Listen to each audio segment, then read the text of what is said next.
Para onde nós estamos indo não há religião para poder ser de Deus. Se houver religião é do homem, se for de Deus não há religião.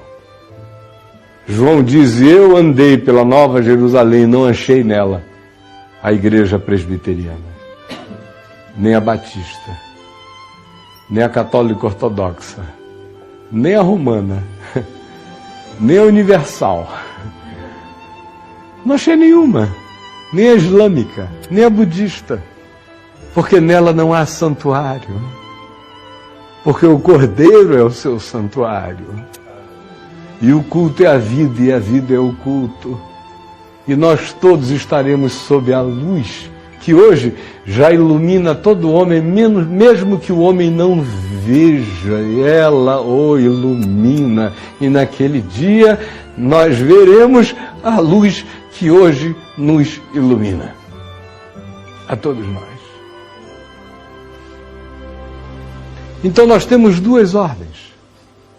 Temos uma ordem histórica, testemunhal, redatorial, necessária e imprescindível, porque nós somos gente do tempo e espaço, precisamos de história, referência, memória, lembrança, advertência, admoestação, precisamos de trilhos, precisamos de marcos. Faz parte da necessidade da nossa finitude. Mas uma vez que a gente alcança essa compreensão, a gente tem que transcendê-la. E a gente tem que deixar o ataviamento infantil a qualquer coisa que Abraão se vincule apenas como história e mergulharmos na transcendência da ordem de Melquisedeque, da qual Jesus é o único sumo sacerdote sobre todos os homens. Agora olhem o que Paulo diz. Antes dele, Pedro, na casa de Cornélio, faz uma declaração herética que só sobrevive porque foi Pedro que falou, mas a gente não a comenta,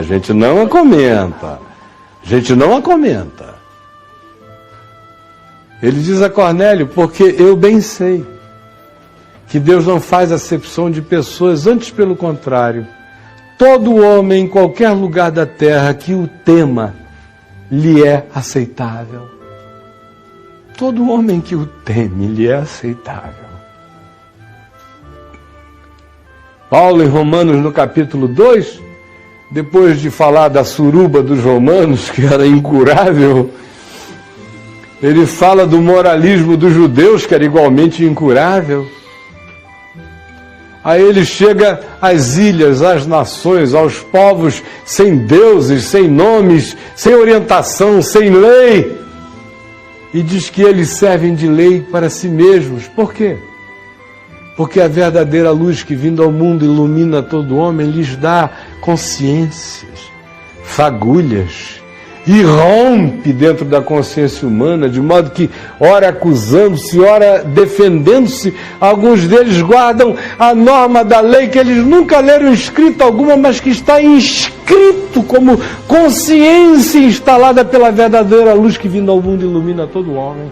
E Paulo diz, naquele dia vocês vão ver a surpresa. Naquele dia profetizado por Jesus, que virão gente do norte, do sul, do leste e do oeste, vocês terão a surpresa quando Deus abrir os segredos do coração dos homens segundo o meu Evangelho. Escrevendo a Tito, ele diz que ele é o nosso grande Deus e Salvador, Salvador de todos os homens, especialmente dos fiéis. E João, na sua primeira epístola, inicia o capítulo 2 dizendo, filhinhos meus, não pequeis, se porém alguém pecar, temos advogado junto ao Pai, Jesus Cristo justo. Ele é a propiciação pelos nossos pecados, e não somente pelos nossos próprios, mas ainda pelos do mundo inteiro. O que é que eu estou querendo? Eu estou pregando aqui o universalismo? Que é isso, minha gente? Eu sou crente. Nem todos serão salvos, mas eu lhes garanto, o cara tem que querer ir para o inferno para ir mesmo. Na religião, todo mundo que não faz parte do Rotary Sagrado já está no inferno. Todo mundo que não está na igreja, que não dá dízimo, já é filho do inferno. No Evangelho, não. O cara tem que querer. Mas tem que querer mesmo. Porque o molestamento da graça é intenso. A porta é estreita. E o caminho é estreito. São poucos os que acertam com ele. E eu sei que eu sou dos piores. Não é pelo que eu faço. É por tudo que eu sei. E eu ainda não encarnei. Então, quando vocês andarem por aí daqui para frente, não separem mais o joio do trigo. Isso é tarefa para anjos. Nem considerem que quem foi batizado na sua igreja se tornou agora membro de um clube celestial, entrou para a área VIP da espiritualidade. Porque o Senhor conhece os seus. Os grandes apóstolos da terra, provavelmente, Paulo nunca tenha conhecido. A gente fica assim com esse nosso culto quase paulino, né? E olha que Paulo não devia estar de demagogia quando ele disse: eu sou o principal. Quando a gente chegar lá, a gente vai ver apóstolos sem nome, para todo lado, santos ignorados. Eu costumo dizer que no século XX, eu não conheci nenhum cristão que tenha carregado 10% da cepa espiritual de Mahatma Gandhi. Se alguém quiser me contraditar, me contradite e apresente o ente contraditório. Quem é? É o presidente Bonerges Ribeiro, da Igreja Presbiteriana do Brasil, na década de 60, que era o ente cristão superior a Mahatma Gandhi. Deus me salve. Quem? Uma vez eu escrevi no site que eu preferia passar, se eu tivesse que ficar numa ilha deserta, ou com o Dalai Lama, ou com o Silas Malafaia e o Macedo, eu ia preferir disparado passar o resto da minha vida com o Dalai Lama. Ia ser uma bênção. Porque o meu espírito tem muito mais comunhão essencial com a natureza dele do que com dessas figuras que são apenas mercadejadores de uma fé que serve apenas para gerar dinheiro e não alma e nem espírito. E eu não lhes digo aqui, eu estou dizendo ali, digo na cara dos fulanos. Então, meus irmãos, quando a gente andar por aí, vamos desarmar o coração. Vamos aprender a encontrar gente boa de Deus aonde a gente encontre gente boa. Todo ser gente boa é de Deus. E todo ser que é de Deus é gente boa. O que não existe é gente ruim de Deus. O que não existe é gente perversa de Deus. O que não existe é gente gananciosa de Deus. O que não existe é gente mentirosa de Deus. O que não existe é gente fofoqueira de Deus. O que não existe é gente intriguenta de Deus. O que não existe é isso que a gente chama ainda de clube da fé e de igreja. E eu vou encontrando a minha igreja onde eu vou encontrando bondade e graça. Apenas aí. Qualquer ser humano cujo olhar reflita a luz do amor é meu irmão. Se ele já souber de Jesus, eu celebro isso em Cristo com ele. Se ele não souber, eu digo a ele que todo esse bem já existe nele, porque a verdadeira luz se plantou dentro dele, mesmo que ele jamais a tenha sabido nomear.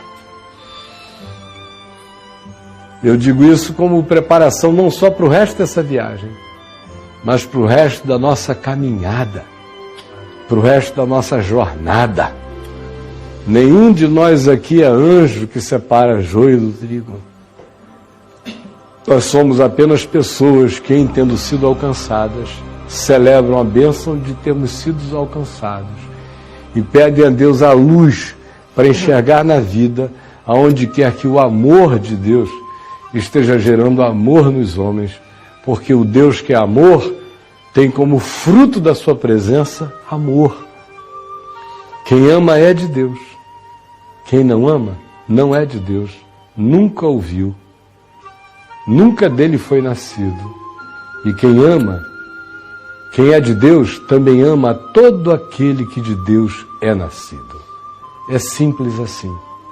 Há uma ordem histórica de Abraão que nos é de utilidade fundamental, sem a qual eu não saberia o que eu sei. E existe a ordem transcendental de Melquisedeque, que cobre tudo quanto eu não sei e atinge a todos os homens que eu não conheço. E que abre a porta da liberdade de Deus para amar a quem Ele desejar amar. Afinal de contas, Ele criou querubins, mas também criou baratas. O gosto dele é extravagante. Brigue com ele se você quiser. Mas saiba que Ele cria quem quer criar. E Ele nunca criou nada com ódio. Se hoje eu estou com muita raiva, eu vou criar o lacral, a barata, ou o Caio. Não. Todas as suas obras são amor e graça. E que o Senhor abra o nosso entendimento. E que isso entre no nosso coração para sempre. Isso nos exime de pregar o Evangelho? De modo nenhum. Eu creio nisso desde os 18 anos de idade, quando eu me converti. Isso aqui é um resumozinho, uma pílula da minha tese de ordenação. Com 21 anos de idade, eu cria nisso de todo o coração. E alguém me viu sem ardor para pregar o Evangelho no mundo, porque eu creio assim? Ao contrário, eu não prego o Evangelho por causa do céu nem do inferno. Eu prego o Evangelho só porque o amor de Cristo que me constrange me enlouquece para falar desse amor. Quem já se apaixonou sabe como é. Quando eu conheci a Adriana, e eu fui logo invadido assim por uma paixão avassaladora, eu me lembro que eu saí para almoçar com meu filho Ciro, e sentamos à mesa 1h da tarde, 4h da tarde, e ele falou: pai, para, eu sei que você está apaixonado por essa mulher, que eu ainda nem tive a chance de conhecer direito. Eu digo: como é que você sabe? Pelo amor de Deus, papai, da azeitona que o cara serviu, até agora o café que a gente tomou, a conversa inteira, você não fala em outra coisa. Amor faz isso. Quem ama Jesus não precisa do céu nem do inferno para falar de Jesus. Só precisa do amor de Jesus queimando o seu próprio coração. É isso que me move. Não foi isso que Jesus disse a Pedro? Tu me amas? Pedro disse sim. Então pastoreia as minhas ovelhinhas, os meus cordeiros. É o amor de Deus que me bota em motion, em movimento no mundo, para compartilhar com toda criatura aquilo que comigo foi de graça compartilhado.